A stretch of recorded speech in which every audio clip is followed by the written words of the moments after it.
Thank you for listening to Primal Scream. I'm Nick Graystone, aka The Nizza.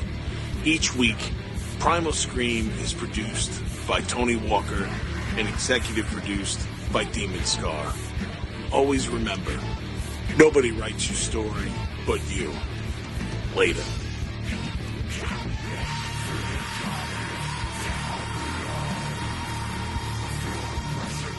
Hey kitties, what up, what up?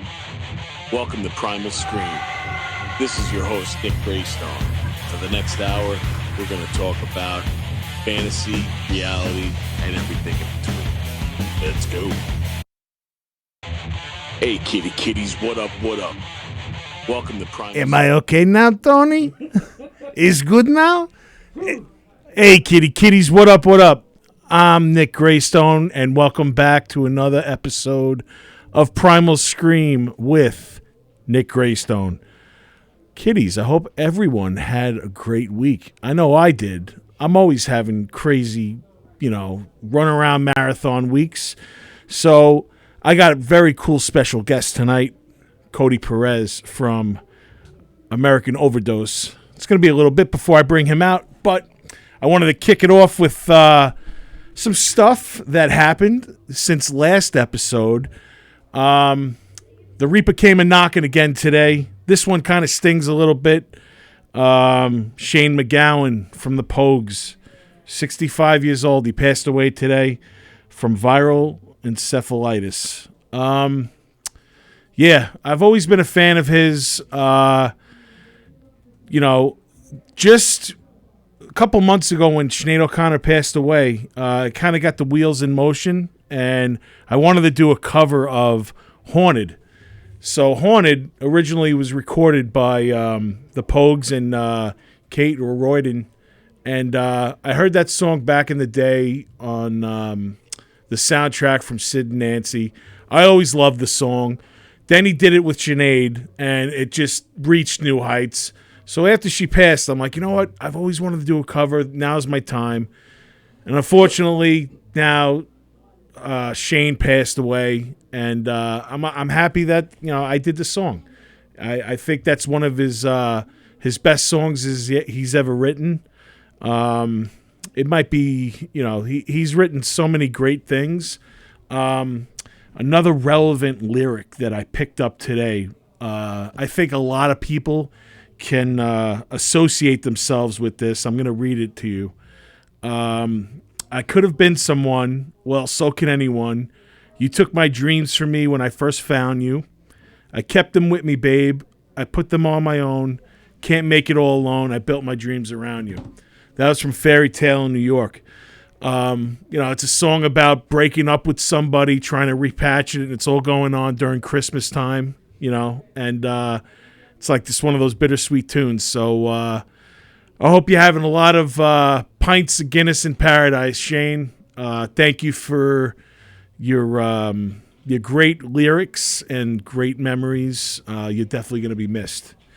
Moving right along. Kiddies, I'm so excited to induct this piece of shit into the Fuck You Hall of Fame, and it's going on right now. Derek Chauvin, you know him. He's the piece of shit cop that put the knee to the back of George Floyd like 2 years ago, I think it happened. That sparked this whole fucking race riot in Minneapolis. It was terrible. You watch this poor bastard die on film. Well, he got stabbed the other day in in an Arizona prison, and they had to do life-saving measures. They actually saved them. They did their job. Too bad they were good at their job, and hopefully the next time someone shanks this fucking piece of shit, they do it right, and they stab him in the lung, or in the fucking slit his throat, or maybe they'll be a little bit. Maybe they'll trip on the way to trying to save him or something. I don't know. But, yeah. I just love inducting these pieces of shit because, and again, it's not me I've said it once before and I'll say it again. Anytime if I have to induct someone of the badge who doesn't deserve a badge, into the fuck you Hall of Fame. It's not I'm a cop hater. They're human. It's unfortunate that they have pieces of shit that ruin their name and their reputation, and they take their job to another extreme.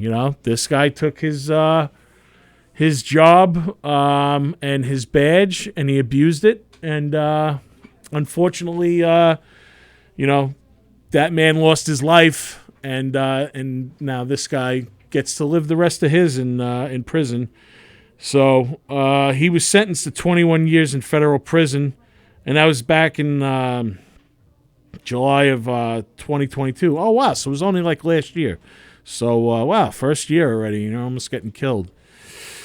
Good luck on the next 20, bro. I'm sure another time is coming pretty soon for you. So, there you go. Fuck you. All right. Moving back right along to the keep it going with the Long Island serial killer updates. Always like that. But this one, it's not really on Rex this time. It's on his wife. So apparently, DNA found on some of the remains of the victims, not her red carpet this time. This was actually cheek swab samples taken from from her when Rex got arrested. This was on July 13th. So now they're saying that some of her cheek swab DNA was found on some of the victims. So either, I'm not saying that she killed him with him. He possibly could have went out, fucked these, prostitutes or sex workers, and then went home after he killed them and then banged her or banged her before or somewhere that, she's getting into the serum, into the semen, into whatever the fuck is going on. So we'll see what happens. She just signed a big deal. So, look, she's getting all dolled up. She's getting ready for the camera right now. She's supposedly making $1 million, having a camera crew follow her through his trial. He signed over the house to her.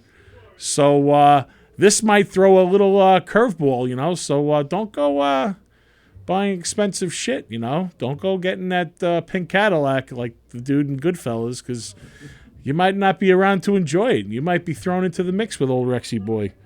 But, we'll see what happens. But anytime you see like a new update with this, it's pretty crazy. Another curveball is thrown. So, like I said, it's gonna get messy. It's not gonna be a straight thing. I could see the shit getting thrown out of court so many different times, and we'll see what happens. But I always gonna bring you the news, because that's what I do, being the armchair detective that I am. All right, moving right along, I want to talk about Dolly Parton. It's crazy where I'm jumping from. I go from Shane McGowan to Shit Cop to fucking Asa, now to Dolly Parton. America's sweetheart. Did you see her on the halftime show on Thanksgiving on the Dallas game? Yo, she put some of those Dallas cheerleaders to shame. She's 77 years old. She looks fantastic. Unbelievable. Dolly Parton, you look great. Working at 9 to 5 for 40 years, whatever you want to do, baby, you're working it. You're great. So, my hat's off to you, Dolly. You're looking awesome, and keep up the good work. She just released actually a rock and roll album. She does a tune with Rob Halford from Priest, and she does like a song with Joan Jett, Dave Grohl, a bunch of people. McCartney and Ringo. She does with them too? She does Let It Be with them. Wow. I wonder if she's going to start doing heroin next. I mean, that's the only thing. Track of my tears. All right. I don't even think that Dolly has the balls to do Tracks of My Tears, but Paul Stanley does. Speaking of which, Paul Stanley, we're going to see him tomorrow night, and on Saturday night, Kiss's final tour. Their final one. I saw them on their final first time and their final 5th time. So this is their final 7th time. But I'm very excited. Yeah, that's going to be pretty awesome. The other night, I went to a signing at Looney Tunes. I I met Busta Rhymes. So the thing was supposed to start at 6 o'clock. They come out at 6:15, and they're like, so it's in West Babylon. They're like, Busta just left Brooklyn at 6:15. So what? I don't know what you got planned for the next hour and a half, but he's not going to be here. So he ended up showing up about 8 o'clock, and he was so nice. He was very cool. I had mentioned to him, and I kind of lied. I said I really liked Halloween Resurrection. I liked his part. I thought it was comical, but then again, the Halloween series has been dragged through the mud so many times, and some of the shit that they just released with, the 3 movies with the trilogy and stuff, that was questionable stuff. So really, Busta Rhymes telling Michael Myers trick or treat motherfucker and like kung fuing him and stuff wasn't really too far fetched. So I gotta respect it. So I gave him, I asked him if he was ad-libbing when he was like fucking with Michael Myers in the movie, and he said that they gave him the green light to do so. So it was cool seeing Busta Rhymes. He's a Long Island legend for hip hop. Definitely sold millions and millions of albums, and it was cool to see him. So I definitely wanted to check him out. All right, I wanted to do another edition this week of moving right along. Going from hip-hop to 80s music right now. Of another edition of Unboxing Your Box. So this time, I am doing the Life Moves Pretty Fast box set. The John Hughes mixtapes. So, like the last couple of weeks, I've been bringing these mega boxes in, and they got, like, all kinds of shit inside. This one doesn't have that. It has a hell of a lot of songs on, I believe it's 5 vinyls. It is 1, 2, 3, 6. 6 vinyls, but it's got a pretty cool book inside, and it shows like a lot of like behind the scenes stuff. Matthew Broderick from Ferris Bueller's Day Off, and just open it up and you look, it's pretty cool shit. I love seeing these box sets, man. I've always said I love liner notes and stuff, and it's got like the tapes. So can I ask? So is this what the soundtrack to the movies? So like I'm just gonna I'll talk about like a random album. So this one I just picking up right now. It's got From Planes, Trains, and Automobiles, Lost Again by Yellow. Crazy Love by Brian Ferry from She's Having a Baby. Positively Lost Me by the Rave Ups and Pretty in Pink. Don't Worry Baby by Los Lobos from Weird Science. The Trainway Blues from Planes, Trains, and Automobiles. I guess when they're like riding the train or whatever, and that like cool like honky tonk shit's playing. More stuff from the Rave Ups from Pretty in Pink. Pop Will Eat Itself. Turning Japanese from 16 Candles. The Red River Rock from Planes, Trains, and Automobiles. That's the song when it's basically that fun music, like when Steve Martin gets picked up by his nuts and like they're driving, and it's like so it's got that. That's like one album. This one's got Holiday Road by Lindsey Buckingham, of course, from Vacation. So, it's got a whole big mix of stuff. Today, I'm going to marry the boy I'm going to marry from Darlene Love, a.k.a. Mrs. Murtaugh from Lethal Weapon. But that was in 16 Candles. Yeah, Mr. Sandman from the Chordettes from Uncle Buck. So, it's got all the John Hughes selection from, like, movies and stuff. And, those movies are great, and I feel like those songs were picked specifically for some certain scenes, and it drives the movie. It's awesome. So this is a cool little thing. It came out last year, and I remember when I did get it, I had a fun time listening it back because when you hear the songs, like I just did the Planes, Trains, and Automobiles, you picture the scene in your head, So, like, I Go Crazy from Some Kind of Wonderful. I Can't Help Falling in Love by Lick the Tins from Some Kind of Wonderful. Some Kind of Wonderful to me, is John Hughes' best movie. It may be like his most underrated movie because he's got so many great ones, but I don't know. I like that movie. That's with Mary Stuart Masterson and Leah Thompson and Eric Stoltz, and it's like the best friend falls in love with the dude, and she tries to help him date the popular girl and everything. So, yeah, if you're looking for a cool little gift, I'm sure you could find this now cheap, on Amazon. It's Life Moves Pretty Fast, the John Hughes mixtape. So that was another edition of Unboxing Your Box. So, all right, the next thing I'm going to talk about, I had a great day on Sunday.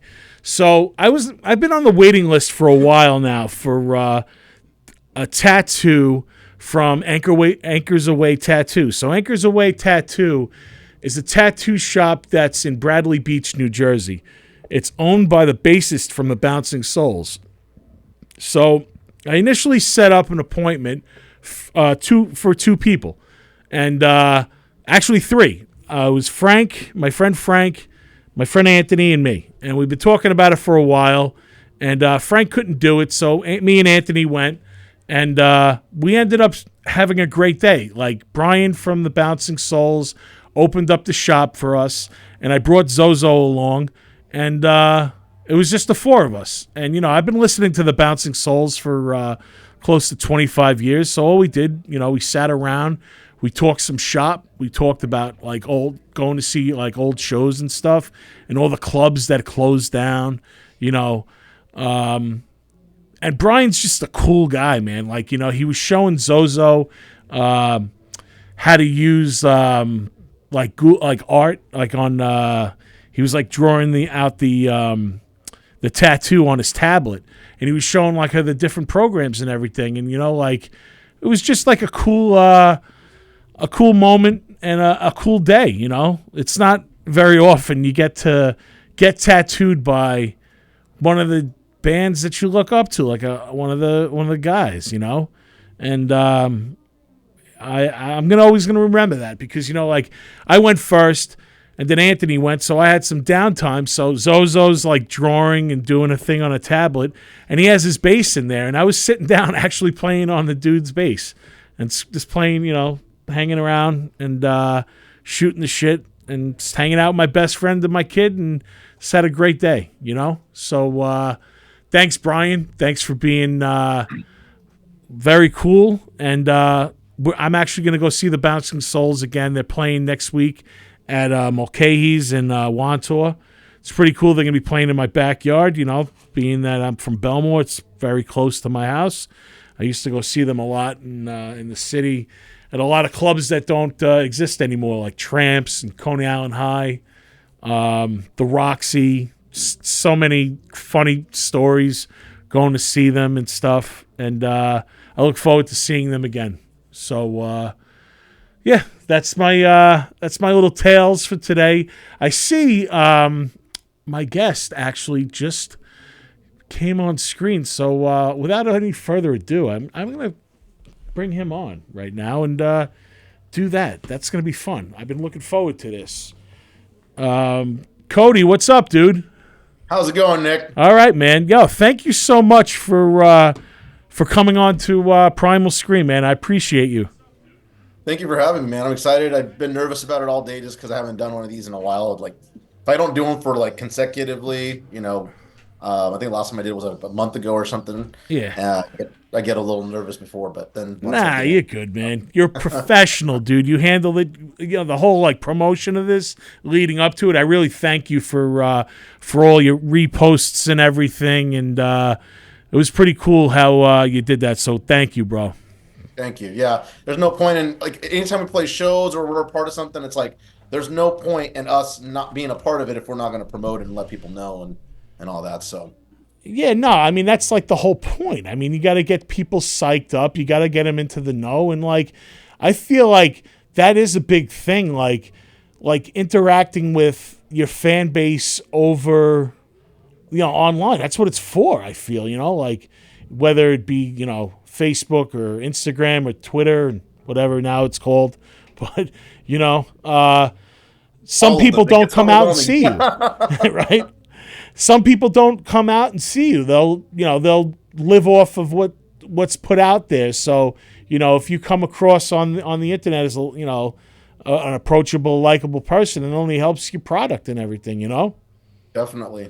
We love, like, our band just loves to interact with people both online and in person. It's even better in person because then there's always something crazy happening, usually like at a live show, or if we see you at a live show, or what have you. And so we talk about it, and then we make jokes, and then there's inside jokes, and then we joke about it on Facebook or Twitter or whatever the hell. And so we are very active, not just on social media, but at our shows. We make sure that people feel, like they're part of us, a part of the group, and like there's a friendship, not just, oh, you're in band and I like your music. Yeah, you know what, dude? You're 100% right, man. Like, for me, like, I get Christmas cards from fans, like, that have Awesome. bought stuff from me, and, like, they'll just send it back to, like, the P.O. box or whatever, and, like, they'll send us fan art, Like, yeah. I don't know what's more humbling than seeing that. Someone actually taking, like, time and dedication and drawing you and, like, sending it to you and telling you a story behind it or whatever, or someone really opening up and saying that, like, your lyrics, like, helped them through a hard time, And that's what it's really all about, because, for a lot of us musicians, there's no money in it. It's not really paying the bills and whatnot. So it's about the connections you make with people, and those kind of, things where people come up and tell you their stories, and how they like your music and your lyrics help them through something, or how you inspired them to go do something. Maybe it's not even music, that you inspired them to go do whatever they're passionate about, because they see how, driven you are with what you do. Right. We supposed to get paid for this shit? I didn't even know that. I always said, dude, like, if I have a break even, like, like, just for it's not even like the money that you put into it. It's even the time and the dedication, it's a full-time job. And sometimes it goes beyond that, Way beyond that. I'll be up at like 2 o'clock in the morning catching up on emails, or catching up on tweets, or having to, so we spam the shit out of people on on Twitter, on Instagram, on TikTok and whatnot. We go on there, and it's constantly just trying to promote the band, letting people know we have a new video out, letting people know if we have a show in their areas, and what have you. So you're right. It's a full-time job and some. Absolutely, man. Like, yeah, I just saw you release the new video, dude. I took a look at it. We're actually going to play it in a little bit. Tell me that whole process, dude, making that video. Oh yeah. So that video, we did it in one day. It was just a bunch of ideas that we had put together. We were kind of at first going back and forth on what we were going to do, because we've had the song done for about a year, and we were waiting, because we're trying to do that whole thing of releasing music every 2 to 3 months. And so we already had some other songs that were already completed that needed to be released. So throughout this year, this is our third video we've released. As far as when we got together for the video, we kind of had an influence of doing what Marilyn Manson did on The Beautiful People, like, where they were filming a lot of just different like up close shots that were kind of distorted, kind of grainy, nasty looking. If you remember the Beautiful People video, where he's going with the little magnifying glass and getting up close to his mouth and whatnot. So we had that. We were inspired by that video, and we wanted to just get a bunch of cool different shots of up close things where people would have to go back and see the video again, or slow it down, or pause it to be like, what was that? Like, catches their eyes. And we told the video editor that we wanted to have that done. So we wanted the shots to be really quick when they were doing it. We filmed it at what they call the Portland Witches Castle. It's a famous thing out here. There's a big hike that people take, and people made this big old rumor about how it used to be a castle or a witch's castle, I should say. But it was really, I think it was just like a campground, a medical campground or something like that, is what the backstory is. I didn't catch all of it, but when you go and you see it, you're just like, you're kind of mesmerized by this building. It has no roof on it. it's kind of small, but on the video, when you see pictures and whatnot on the internet, it looks a lot bigger than it actually is. So it's like decaying and it's like falling apart and stuff. It's like I wouldn't even say it's falling apart. It's pretty well structured. Like people go on top of it, and you can see the overlook, the little pathway that's there. But there's like no roof on it because it's all cement, and Oh, there's graffiti all over it and whatnot. So when we saw pictures of that, we're like, we have to shoot a video yeah, here, dude, that's since it's awesome. a popular landmark. And the video, we kind of always, when we first heard the song and we were trying to think of a visual, we wanted to do something that tied in kind of like some witchcraft and some weird like voodoo doll type of stuff with the song because it kind of tied in with, kind of how the lyrics a little bit, Yeah. or that's what the lyrics could lead to. So we rented a house for the portion of where you're seeing like the girl eating the apple and the fire and all that stuff. So, but the intention was the video was supposed to make people believe that that was all shot in the same area with that castle. Wow, that's cool, man. You know what? Like how you're explaining this castle, it just reminds me of like by us. There's this place, Kings Park. It's an old psychiatric psychiatric center. It's all these buildings, all abandoned and everything, and they're like some of them are still in pretty good shape. Some of them are falling apart or whatever, but it's all like roped off, and you're really not supposed to be going into these buildings. But a lot of people just go there and shoot videos and take pictures and stuff. I actually shot a video there for a solo song. For my solo stuff. That's actually what I wanted to ask you about also, dude. I see that not only are you doing the Amerakin Overdose stuff, you also have a solo music out too, right? Yeah, I started during COVID. We had a lot of downtime. American Overdose took a big break Yeah. between 2008, the end of 2018, and up until like the end of 2021. And I was just getting so crazy bored of not doing music because music is my life, and that's all I've ever known since I was a kid. So I was sitting at home. I'm like, I have all this equipment here. Like, why the hell am I not using it? And I have a lot of other influences other than what I make with American Overdose. So I just started writing, playing keyboards, doing just some basic drum beats. I'm not a guitar player by any means, anything special. I do a lot of rhythms and what have you. And so I do the real basic stuff. So I was just recording some basic ideas down. And then I ended up finding a producer that's out in the Ukraine, Nicholas, and I sent him some tracks, and I'm like, "Hey, take a look at these, see which one you think that you could do something with." And he took my song. He took one of my songs, and he's like, "Let me see what I can do." And he sent it back to me, and he's like, "Whoa, like I have some ideas. If you want to take a look, here's a little sample of what I could do if you decide to work with me." I was a little iffy at first just because this was my first time working with a producer that's completely on the other side of the world. Yeah. And I'm used to working with, the producer human that we've been working with in American Overdose that's just right up the street from me. And being able to have that, connection of, working side by side on music. So for me, this was very different to be sending some music out to somebody and then trusting that they were going to, do it right. And once he sent me a sample of what he could do with it, I was like blown away. And I'm like, all right, dude, like let's go ahead and move forward. And so I started sending him some more music, and I was slowly putting music out. But during COVID, when we had all that downtime, I wrote like 30 or 40 something songs, Yeah. not long songs, but like skeletons. And it was just all different types of styles. I had some really heavy ones. I had some really like basic melodic ones and radio friendly ones and whatnot. And so I was like, you know what? The better ones, I want to put them out there. They may not sound like American Overdose, so I don't want to put them out with the band that's already got like a sound to it. Right. And so I just decided to put it out as my solo project, and I've got three of them that I've released so far, and I've made 3 videos for them.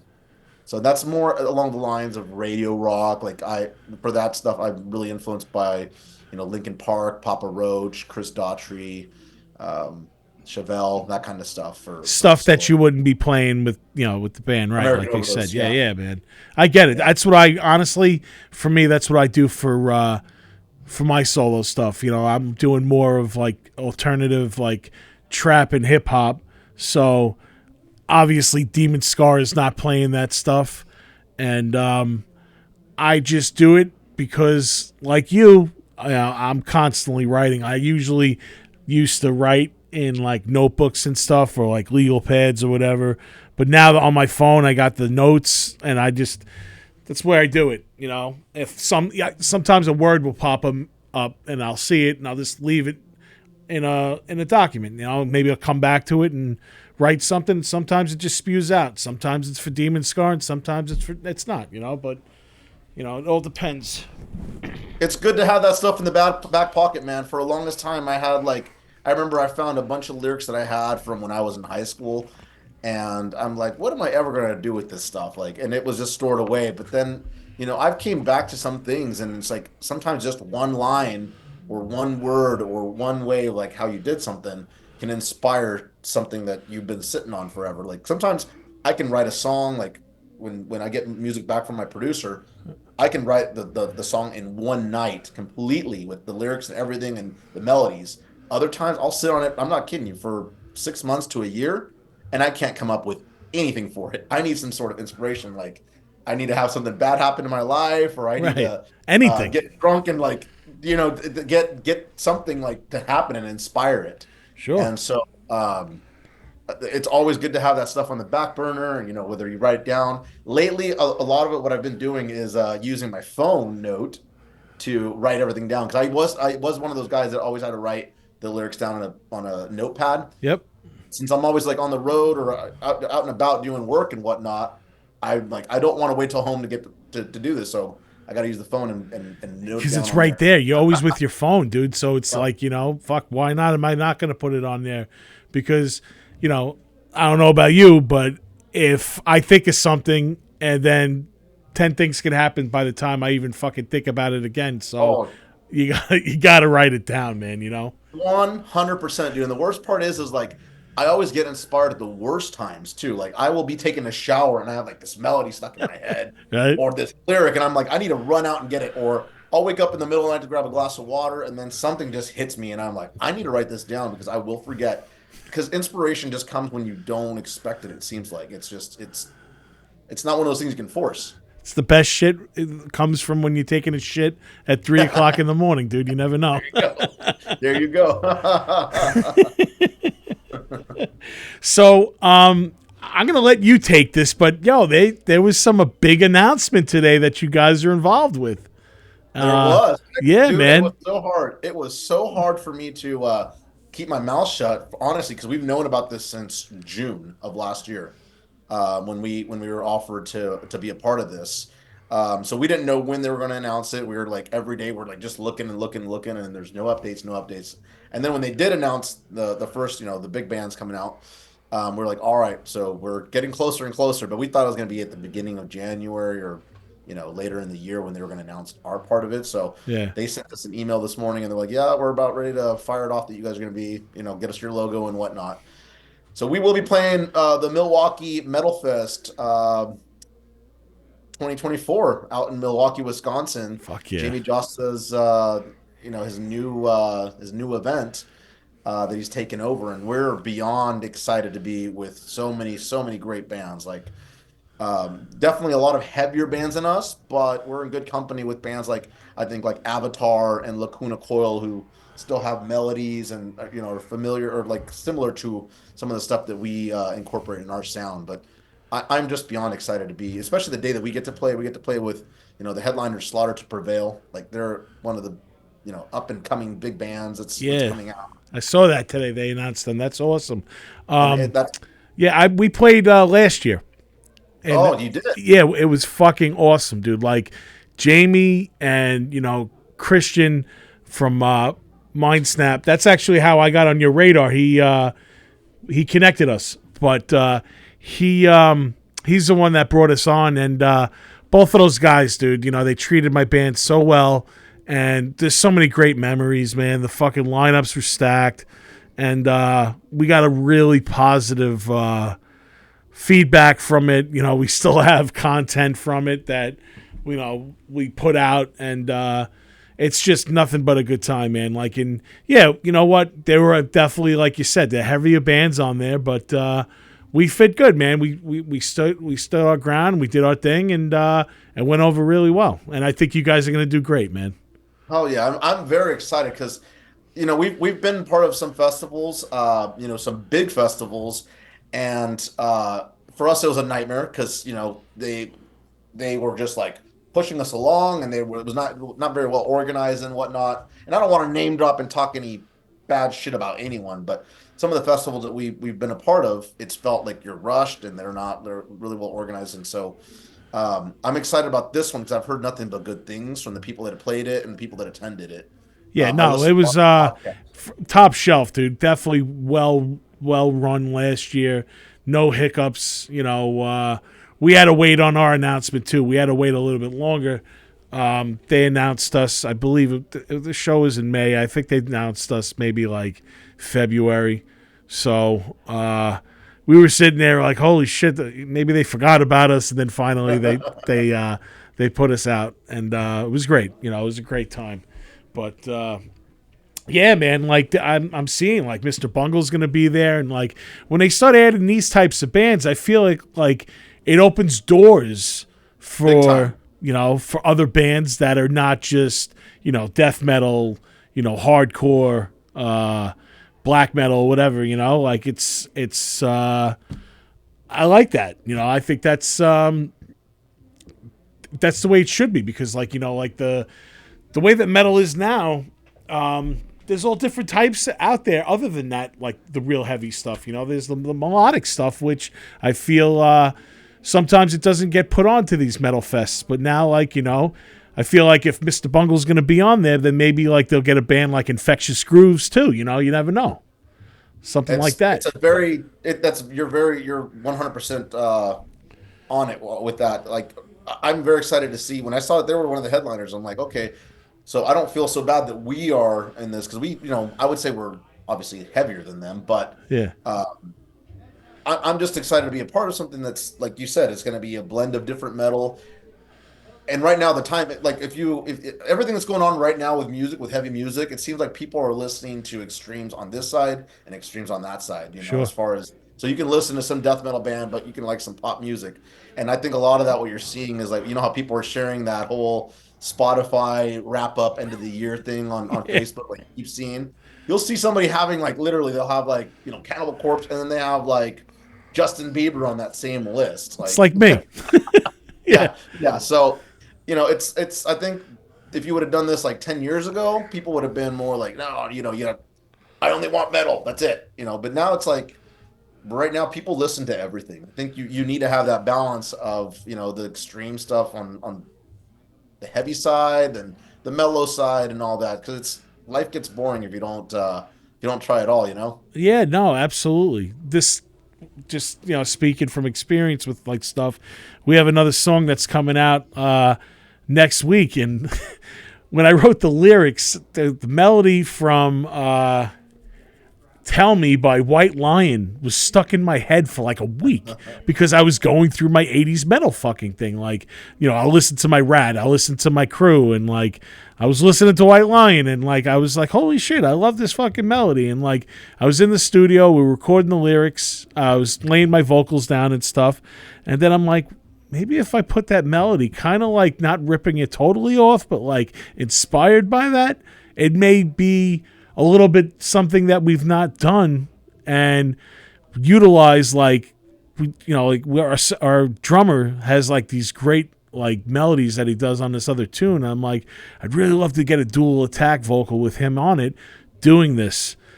And dude, it came out awesome, and it's amazing where you get inspired from, man, and you can't close those doors. Well, because then the good thing is that like where you got that influence, your band may not sound anything like that genre, but you took something from that genre and put it in what your band sounds like, and it just created something different and new. 100%, brother. I'm actually I want to show you a video, dude, so I'm going to put that on right now. Tony, is he going to be able to hear it when it's on, or no? Well, I'm not playing the video, just the song. Oh, you can play the song? Yeah. Okay. All right, so we're going to play the song. I don't know if he's going to hear it. All right, so you might not hear it, too. There may be a little bit of silence, but I'll come and get you in like about 4 minutes or however long the song is. But this, you want to introduce it, brother? Yeah, it's our new single from Amerakin Overdose. The song is called Bleed. We just released it about, almost 2 weeks ago. We're excited that we're getting to finally share it. It's been out, and it's got a good aggressiveness to it. It's got some melody to it, and hopefully you're singing along to it by the end of it. Cool. All right, brother. We'll see you in a little bit. Thanks.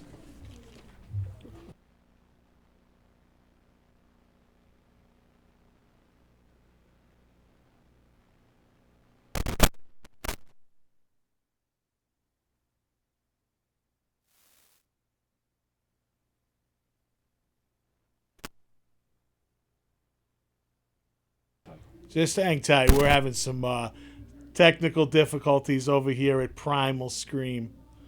Here's the toggle if you need that over there. Right there. Thanks. Yeah, give me a second. I'll just throw it up. All right. Sorry about that. It's all right. Sorry about that, Cody. It's all good. This whole Primal Scream thing is a learning experience, and sometimes we hit some bumps in the road, but, just keep it going.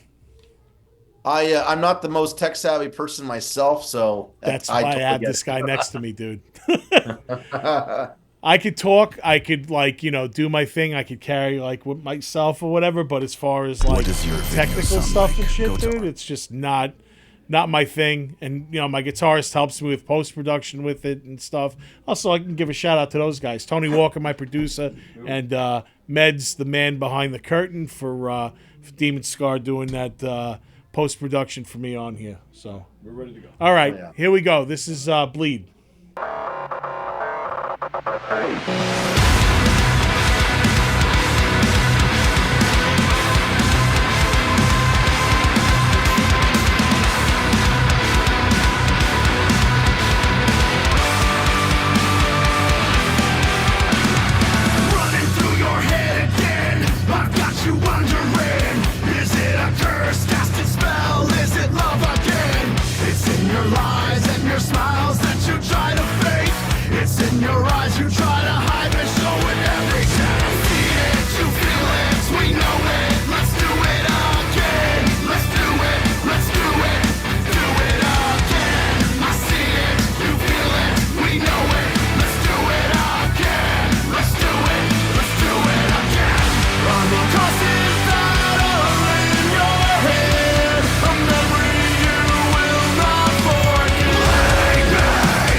For you.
Welcome back.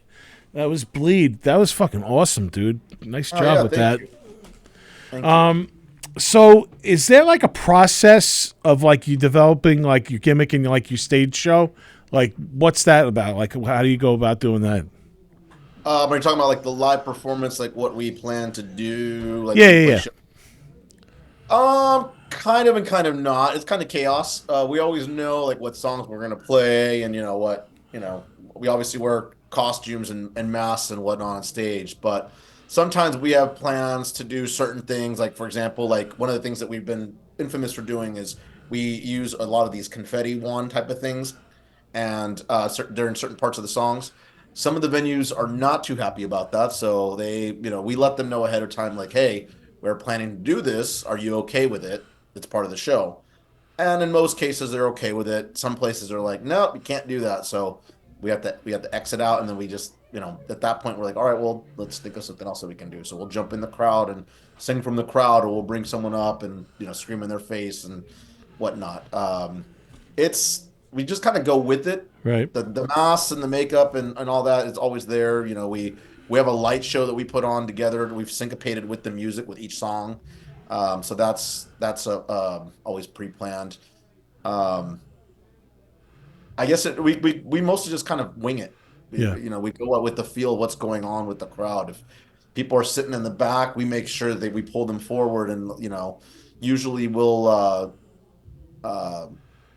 by the end of the first song, we usually we have them hooked. But it's funny because our shows are always like, people are always like looking like this, like looking straight up at us and not really moving. And then by the end of the show, they'll get a mosh pit and whatnot. But at first, they're always like watching us like they're watching a movie, because they're kind of like, they weren't expecting the look and the sound and everything that goes the way that it does, I guess.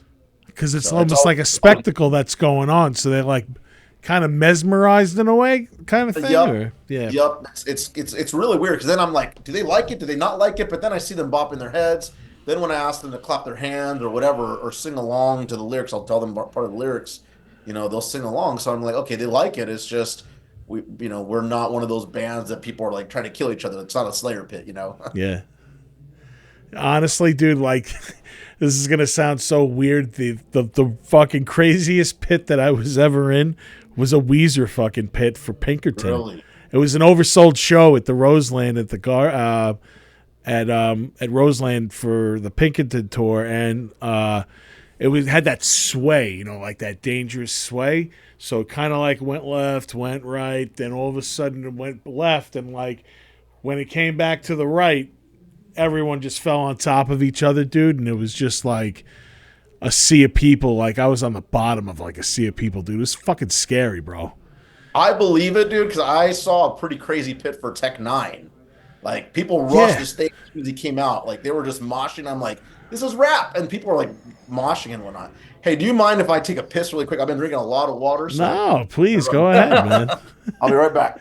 My producer just went pee-pee, so now you can. Wow. So yeah, I'm not kidding about that that Weezer pit. I remember just clawing my way out of there. Just it was so fucked up, and I was just trying to like see like light, and I was on the bottom of all these people and everything, and it was pretty crazy. So yeah. So a little birdie also told me about another band that's going to be playing on the Milwaukee Metal Fest too, but I guess that little birdie can't sing yet. But I'm not saying anything, but I don't know who it possibly can be. But I'm sure I'll let you guys know when the time is right that little birdie can talk and say who actually else is going to be playing on Milwaukee Metal Fest. But I don't know. But yeah, definitely check out the lineup that Milwaukee Metal Fest right now is putting out. As Cody was saying, his band, Amerakin Overdose, just got announced. They're added. And all good, brother? All good, man. I've been So I've been trying to drink now my full gallons of water, 8, whatever the hell they call it, 8 glasses or whatnot. Flushing out. The problem is with that, obviously, you're constantly peeing, peeing, and peeing, and peeing. I'm like, God damn it. But It's crazy, dude. You know what, man? You could take supplements. You could do all kinds of stuff. But the best fucking thing that you could ever do is just drink fucking tons of water, man. dude, It's for a sure. natural cleanser, bro. It just fucking cleans you the fuck out. You can see it on your own. You can see it on your face. You Absolutely. feel better. It's weird. It's crazy. Like, I've done stints with Weight Watchers and stuff, and like that's always the first thing that they do. They're like, take the soda out, drink the water, and then, like, you know, being a big dude, you come back the first week, dude, you can lose 15 pounds by pissing it out, bro. Yeah. So Well, not only that, but I'm a fucking foodie, dude. Like, I will gain weight so quickly because I love to fucking eat, and I cook a lot too. yeah, I will overeat. Drinking water actually fills you up faster, and so Sure. you're like, you don't eat as much and whatnot. So that's another reason why I've been doing it a lot. I hear you, man. Yeah, tonight, man, like, I've been doing like a physical trainer. He wanted to work out, but like it was my annual meet my friends at the steakhouse. We do it every December, and this place, dude, like, it's expensive. It's called Peter Luger's. It's like a gourmet steakhouse, but they have like this deal. It's usually like steak for 3 people, but tonight they talked us into steak for 2 people in a porterhouse because you get double the meat and it's only $10 more. But like, fuck, dude. Like, I was gonna make a disclaimer before I started this podcast tonight. If you hear any wheezing, it really is wheezing. Got that meat sweats? Oh my god, dude, it was terrible. I had to tell, like, my friend had to tell him to turn down the heat, man, because it was getting too stuffy in there. Oh hell yeah! You ever been to one of those the Brazilian steakhouses where they like run around? Yes, and they give you like the little thing, like the red and the green. Yeah, Oh, dude. dude. I won't eat all day just for those things, and by the time you leave there, you're just like, You're I fucked. wanna eat meat. You're fucked, dude. You're filled with salt. You eat all kinds of shit. Yeah, actually, back in the day, I went with my friends. This is when I used to smoke weed a lot. So back then, we got really baked, and we went to this like Brazilian all-you-can-eat meat place, and we were in there for like 3 hours. Like, literally, they had to like fucking roll us out of there, dude, because we got so stuffed and like, I couldn't move, dude. Like, after that, it was terrible. And then I don't know if it's because of the price that you pay, or if it's just because the food is so damn good. It's probably a combination of both. But Yeah, like, no, I'm like, it's just, I'm gonna get my fucking money's worth. it's like, yeah, exactly. It's gluttony at its best, dude. You're going in there and you're just going to eat yourself to a fucking oblivion because it's there and you want to try everything. Hell yeah, that's like me with the buffets at in Vegas. Anytime I go to Vegas, man, that's like it's over. I'm like, I'm gonna get my money's worth. I'm gonna bankrupt. Fuck yeah, dude. You might as well, man. My friend lived out there and he always had a thing. I'll give a shout out to him. My friend Holden, he would be like, all right, listen, dude, we're going to go to the buffet at 3 o'clock because 3 o'clock they'll charge us the lunch price, but then we'll stay the hour and then they'll bring the dinner out and we'll get the full thing. And it was like, they have the sickest crab legs at the Caesars buffet. Oh, Caesars, yeah, Caesars Palace has them. Yeah, that's the buffet I fucking always one, love. bro. Yep. Yeah, we were in there for a long smart, time. That's a smart move, man. Yeah, no, he knew all of them. He was he's still a photographer. He goes around and everything, but yeah, I met him. We went to a couple AVN awards out in Vegas, and he was taking pictures of like all the stars and stuff. And we would go to the buffets or eat the catering from like that was supposed to be for the stars or whatever. But like he'd give me like a pass to get in, and it was wild, man. It was definitely a wild time. I bet that was fun, and I always wanted to go to one of those, and my buddy almost conned me into going a couple years ago, and then it didn't end up happening. But my original guitarist from my band before 2 bands before Demon Scar, Hollow, he ended up marrying Sunny Leone, so she was a big AVN a winner a couple of years. She was a Vivid Girl, and that was the connection. Like once he got with her, then I would go to his I went 3 years in a row, man, and like 1 year Jenna Jameson won like the Hall of Fame, and Artie Lang was there, all these people, man. It was a pisser, man. It was a good time. Badass. Yeah. Do you guys have like a pre-show ritual before you go on stage? Like anything like superstitious going on, or you got to do something that needs to be done? We used to drink a lot and party a lot, and we'd get like, our friends would be back there. There'd always be something that was going on. Since we came back, we've calmed it down a little bit, and we want to be taken more seriously and be respectful of the venues and whatnot. So we we've tamed down as far as what we do pre shows.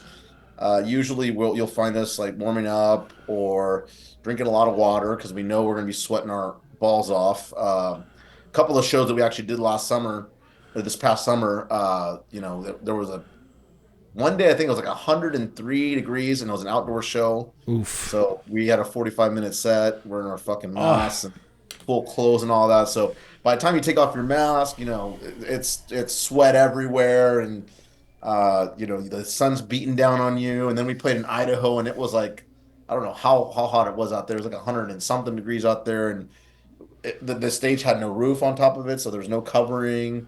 So now it's like hydration and whatnot. That's kind of our ritual, is just like get prepared, get mentally prepared. Afterwards, we typically will do we'll shotgun a beer, and we got some footage of us that we'd like to share with people anytime after we're done with the show, and we'll have a competition of who can drink it the fastest. And I'll say it right now, my drummer Brick, he's a cheater. He likes to suck it down a little bit, and then he chucks it down to say that he won, but you can hear the goddamn thing that the can that's still full of beer. So we always give him shit for that. But other than that, I mean, we're a party band. I mean, afterwards, we like to hang out with friends and go to the merch booth and interact, man. It's what the whole people. thing's about, bro. Yeah, man, Yeah. The meeting the people came out, hearing what they thought of the show and getting feedback and checking out the other bands. Like we always like to stick around, regardless if we're playing first or last. Like we like to go up there, and even if it's for a song or two, if we're playing later in the night, we'll watch the first band, second band, and then we have to go get ready, obviously. But big supporters of other bands that we play with and local music, underground music, just because that's where we're at, and you need each other, especially when you play those shows that may not have a lot of people in them. Yeah, no, it goes a long way, dude. If you represent a band, help a band out, and you go see them, and because then there's other people there that know your band, and maybe they want to hang out with you, and then you're watching something new, and you're just introducing like another band to somebody. So, yeah, man, absolutely. That's what it's all about, networking with this, with music, because that's the key to it. 100%, dude. 100%. That's cool, bro. So I wanted to ask, do you have like a dream collaboration? Anybody like a producer or another band that you'd like to work with? Well, Kevin Churko, out in Vegas, I think that would be amazing to work with him. He's worked with Ozzy, he worked with Disturbed, he's worked with Papa Roach, Five Finger Death Punch, In This Moment, like just tons of huge bands that we kind of admire and whatnot. I think it'd be awesome to get him to produce us. We actually reached out to him at one point, and he got to hear some of our older material, and he was really impressed with the music. But we didn't have the kind of fundage that it would take to work with them. So you never know, I think man. Kevin Churko would be one of the persons that I would love to work with. If we could get a guest vocalist, I'd love to get Chad Gray from Mudvayne to do a guest track with us. I absolutely love that band, and Chad's probably one of my favorite vocalists of all time. Jacoby from Papa Roach would be an awesome person as well to do a collaboration with. Sure. The great brings great a lot of vocal. energy. His energy's Lots awesome. of energy. He has the most energy I've seen in anybody, and especially it is not. He hasn't slowed down at all. No. It seems like he just gets more intense. We just saw him a couple of months ago here in Portland, and he jumped off the stage, and he literally ran all over this arena and was in the crowd and just. And Papa Roach, they've been around almost 25 years? They're one of those bands, dude, that I'll be honest with you. When I very first heard them, I liked them, but I thought they were going to be one of those bands that's just like fizzled. Okay, they got that one hit song and that's it. No, they've become one of my top, I would say maybe top 3 bands that I fucking absolutely love. That's fucking awesome. They've only gotten better and better and better and better every album. I think because they they're everything that I want my band American Overdose to be. They've evolved with the times, and they've been able to still have their sound, to keep Right. their sound of who they are, their identity, but evolve with the times. And they do that through their music. They do that through their social media, how they present themselves and everything. And it's just Stay like relevant, man. You know, you gotta. you got to. And there's been a lot of bands that were in that genre that got left behind, and I thought they were going to be huge, and they just didn't. Nothing ever happened with them. And to see Papa Roach kicking ass and still out there, man, that's awesome. It's to see inspiring, dude. Very inspiring, exactly. 100%. Bad Omens is another newer band, and I'd love to work with Sebastian, the singer. His voice is fucking just top notch. I think I don't know how he does it. Like I'll sometimes sit down here and I'll try to sing along to some of the lyrics. I'm just like in the songs. I'm like, I don't know how he gets his voice that high. It's pretty crazy, man. Fred Durst would be an awesome person to do a song with too. I'd love to get him on like a track. Fred Durst, fuck, man. Like that's like a guy, you know, like, all right, fucking. To me, that performance in Woodstock '99 has to be has to go down as like one of the most important moments of rock, even though it was a shit show. But the way that the energy that they brought, and like, yeah, they try to flip it on them and say they shouldn't have performed like that.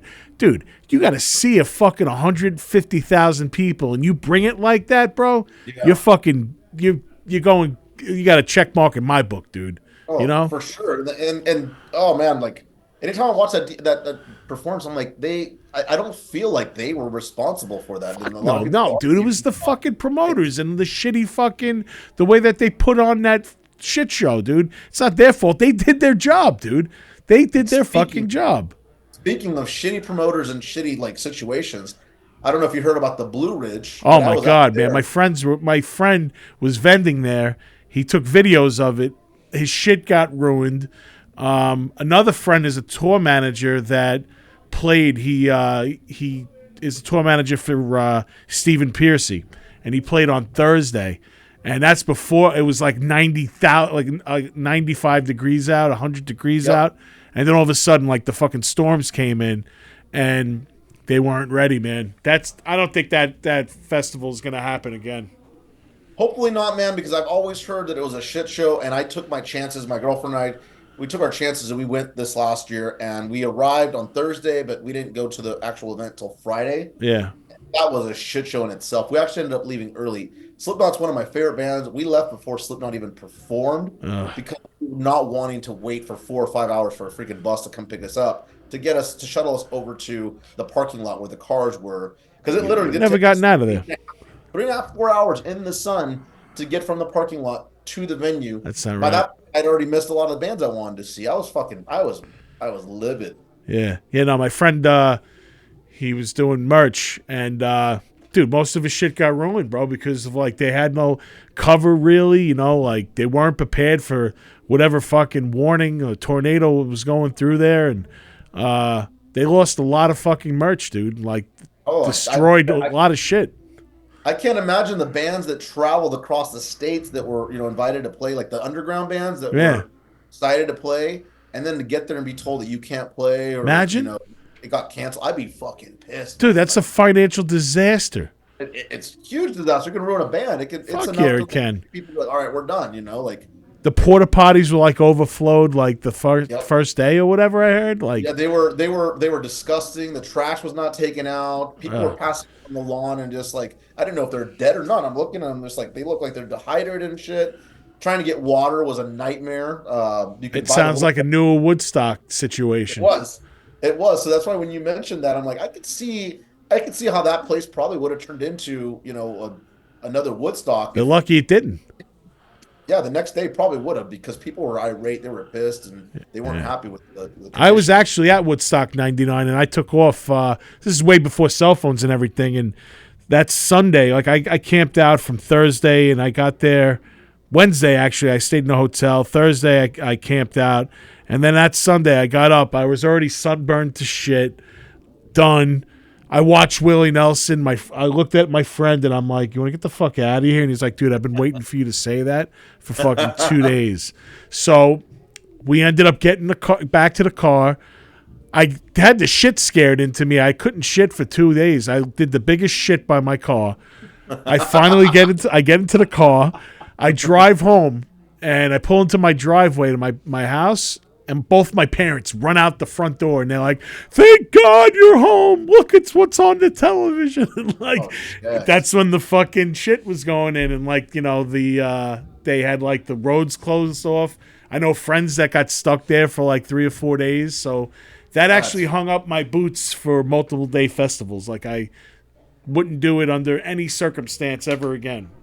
Yeah, it's when you go to those festivals, you expect it to be like you well organized and whatnot, and so when shit starts just going wrong, it's like this is not even worth it. I'd rather go to a concert with 3 bands, 4 bands. Yeah, and then I go home, I sleep in my bed, and I don't worry about a big old fucking mess of humanity, toilets and fucking all that crap, man. It's like it's.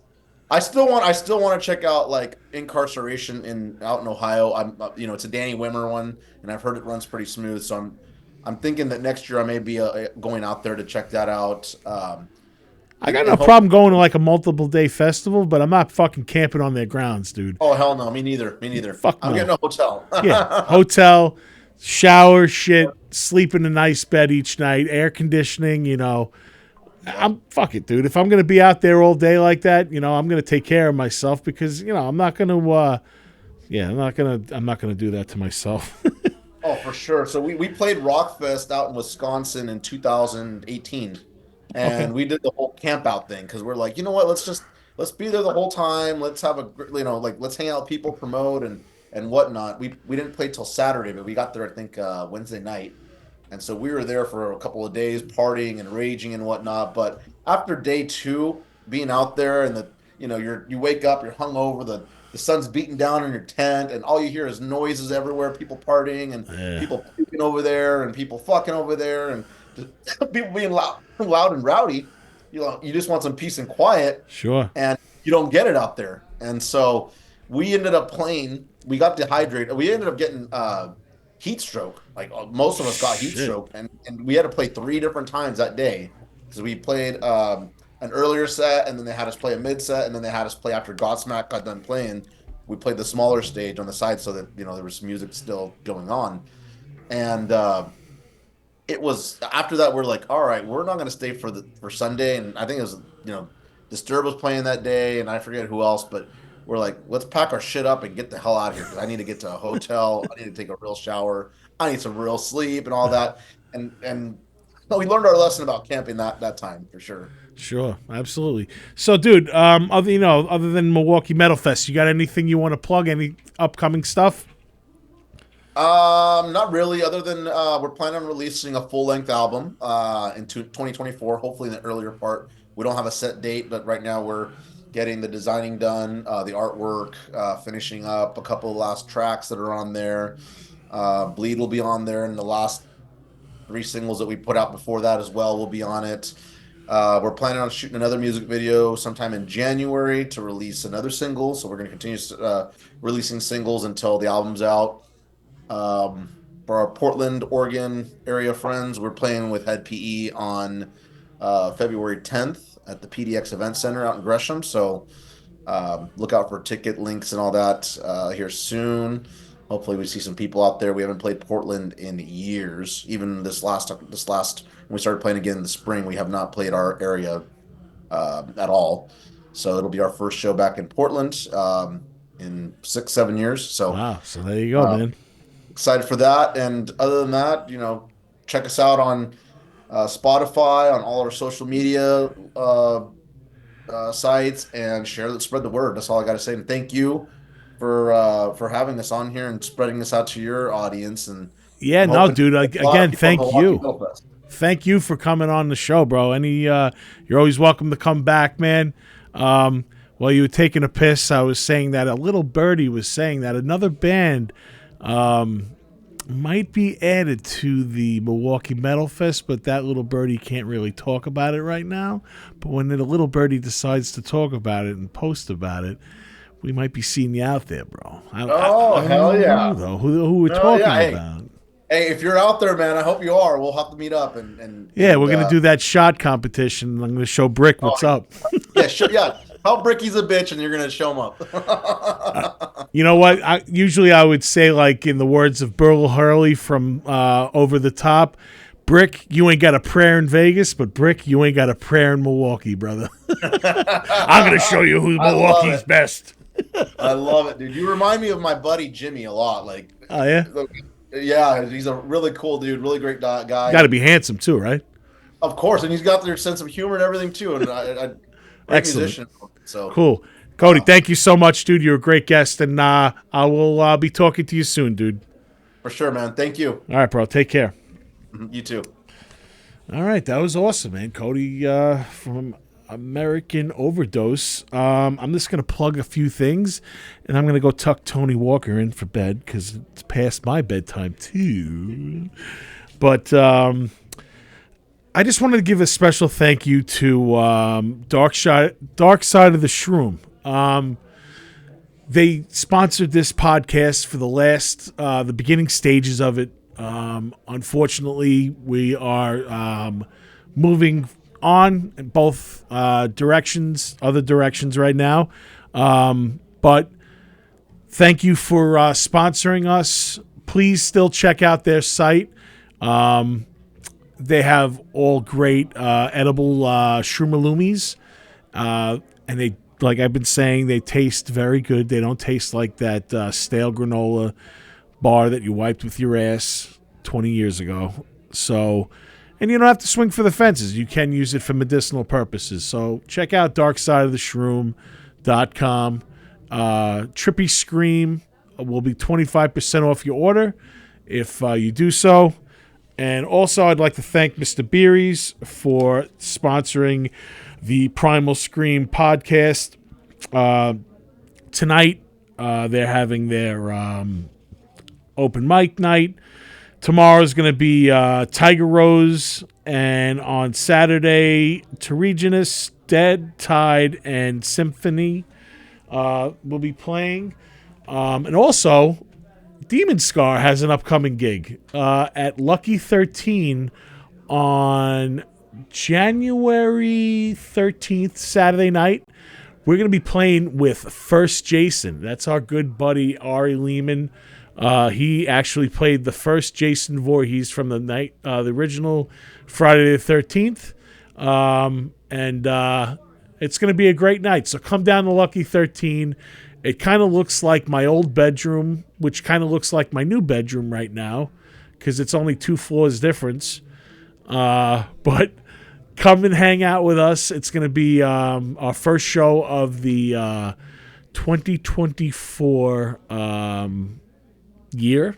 And make sure you also check out next week, December 8th, which is my birthday. Demon Scar is going to be dropping a new single. That's right, some new Demon Scar for you, right in time for Christmas. So we hope you will enjoy that. I will plug it again next week. This weekend, I am off to, like I said, I kicked the show off. I'm off to see The End of the Road for Kiss. Tomorrow's going to be a bittersweet night. I was supposed to go with my buddy Mike Porciello, who unfortunately passed away in October, but I will be going in his honor, and I'll definitely leave a beer next to me unattended to, or if I get shit-faced, I'll drink your beer, Mike. I'm sorry, bro. But, yeah, man, I'll be thinking about you tomorrow night. And on Saturday night, I'm going to be taking Zozo for round 2 for her of seeing Kiss. And we went the first time, I went as Gene, she went as Paul, but this time she's going to go as Peter, and I'm going to go as the Space Ace. So I'll give you guys the update next week. Again, kiddies, it's been an honor, a pleasure, and I'm Nick Graystone, and you're not, and this has been another episode of Primal Scream. Later.